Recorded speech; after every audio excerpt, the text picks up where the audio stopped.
lovely ones. There are so many available nowadays because there is such a push for it. So I'm just going to have a look at the B makes tea version. So as you can see, there are beautiful pictures that straight away will get your little ones engaged in the book.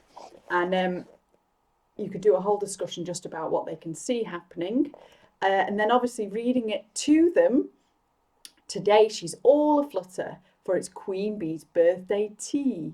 You could ask them, which sounds did you hear in that sentence? Which sounds have we already learnt, or which have you been learning at school?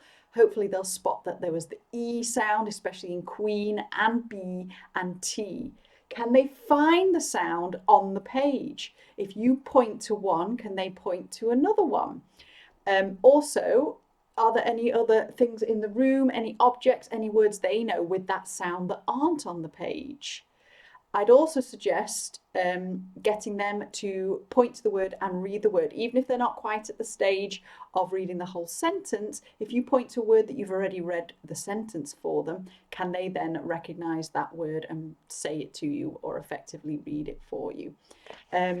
So the rhyming as well in books like this is incredible, because if your children are too young to be reading yet, the rhyme and repetition, like other books such as the Gruffalo, they can join in and they can feel like they're reading and taking part even if they're not quite at that reading stage yet.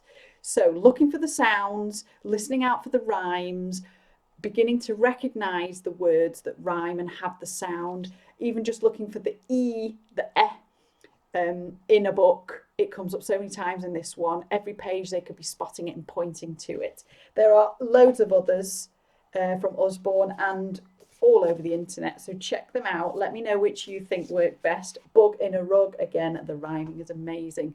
So check out Usborne and look out for some phonics books. Let me know which ones you're using and let me know if you have a go at any of the tips I've tried today. Thank you so much for coming along. Give me a comment, a like, and let me know what you found useful and what you'd like to see more of. Thanks, guys.